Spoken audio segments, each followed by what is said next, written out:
আসসালামু আলাইকুম ওয়া রাহমাতুল্লাহি ওয়া বারাকাতুহু। প্রিয় শিক্ষার্থী বন্ধুরা, আজকে আমরা হাজির হয়েছি 2021 সালের এসএসসি পরীক্ষার্থীদের অ্যাসাইনমেন্টের কভার পেজের বিস্তারিত আলোচনা নিয়ে। আজকে আমি দেখাবো যে মাধ্যমিক ও উচ্চ শিক্ষা অধিদপ্তর বাংলাদেশ ঢাকা কর্তৃক প্রকাশিত 2021 সালের এসএসসি পরীক্ষার্থীদের অ্যাসাইনমেন্টের কভার পেজটি কিভাবে তৈরি করতে হবে। প্রথমে আমাদের লিখতে হবে, এটি একটি নমুনা কপি। এখানে দেওয়া আছে শিক্ষা বোর্ডের নাম, মাধ্যমিক ও উচ্চ শিক্ষা বোর্ড ঢাকা, কারোর শিক্ষা বোর্ড ঢাকা হলে ঢাকা, কারো ময়মনসিংহ বা রংপুর বা চট্টগ্রাম, যাই হোক আমরা এই বিষয়টি লিখব। পরে আমাদের যে বিষয়টি অত্যন্ত সতর্কতার সাথে লিখতে হবে, পরীক্ষার্থীদের রেজিস্ট্রেশন নম্বর ইংরেজিতে লিখতে হবে। এখানে বিষয়টি বলা হয়েছে যে অষ্টম বা নবম শ্রেণীতে রেজিস্ট্রেশন অনুযায়ী, আমরা অষ্টম বা নবম শ্রেণীতে যে আমরা রেজিস্ট্রেশন করেছি সেই অনুযায়ী আমাদের এখানে ইংরেজিতে রেজিস্ট্রেশন নম্বর লিখতে হবে। তারপরে দ্বিতীয় অপশনে বলা আছে পরীক্ষার্থীদের নাম ইংরেজিতে ক্যাপিটাল লেটারে। এখানে এসএসসি বা দাখিল সনদ অনুযায়ী আমরা এসএসসি বা দাখিল সনদে যেভাবে আমরা আমাদের নাম লিখেছি সেভাবে আমাদের নাম লিখতে হবে। তারপরে পিতার নাম ইংরেজিতে ক্যাপিটাল লেটারে, এখানেও এই এসএসসি বা দাখিল সনদ অনুযায়ী মাতার নাম ইংরেজিতে ক্যাপিটাল লেটারে, এসএসসি বা দাখিল সনদ অনুযায়ী। বিষয় কোড ও বিষয়ের নাম, এখানে আমাদের সুন্দর করে বিষয় কোডটি বসাইতে হবে আমরা যে অ্যাসাইনমেন্টটি তৈরি করব।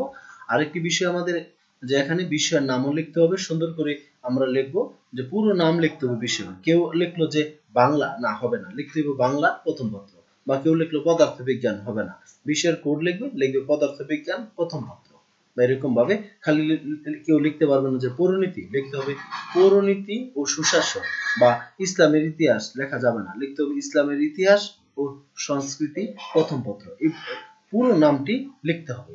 আর অ্যাসাইনমেন্টের ক্রমিক নম্বর ইংরেজিতে দিতে হবে, 1 নম্বর হলে 1 বা 2 এরকম লিখতে হবে। আর অ্যাসাইনমেন্টের শিরোনাম, আমাদের প্রশ্নের মধ্যে যে অ্যাসাইনমেন্টের শিরোনাম দেওয়া আছে সেটি আমাদের লিখতে হবে।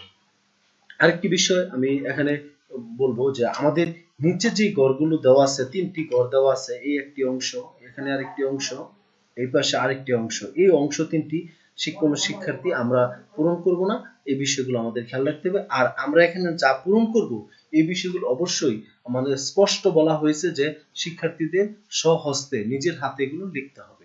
আর আমাদের এই যে নিচের অংশ মূল্যায়নকারী শিক্ষক পূরণ করবেন, প্রাপ্ত নম্বর ইংরেজিতে লিখতে হবে। কারণ ওই যে নির্দেশকগুলো যে ক, খ, গ, ঘ, উ, চ, মোট নম্বর এখানে আমাদের থাকবে। আর প্রাপ্ত নম্বর কতে এই বিষয়গুলো উল্লেখ করা হবে। আর মূল্যায়নকারী শিক্ষকের নাম আর স্বাক্ষর করতে হবে।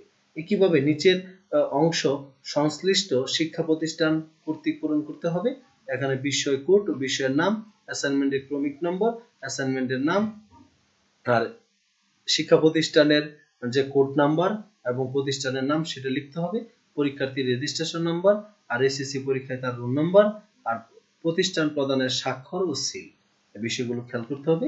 আরেকটি বিষয় শিক্ষা বোর্ডের জন্য এখানে পুনর্মূল্যায়নকারী শিক্ষক কর্তৃক প্রদত্ত নম্বর, তারপরে প্রাপ্ত নম্বর, আর শিক্ষা বোর্ডের জন্য শিক্ষকের নাম ও স্বাক্ষর।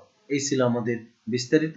তবে শিক্ষার্থী বন্ধুরা, আমার এই ভিডিও যদি ভালো লাগে অবশ্যই তোমরা একটি লাইক দিবে এবং তোমাদের বন্ধু বান্ধবের সাথে বেশি বেশি করে শেয়ার করবে। আর কারো যদি এই পেজটি ডাউনলোড করতে ইচ্ছা হয় আমি ডেসক্রিপশন বক্সে লিংক দিয়ে রাখবো, অবশ্যই তোমরা ডাউনলোড করে নেবে। ধন্যবাদ সকলকে। আসসালামু আলাইকুম।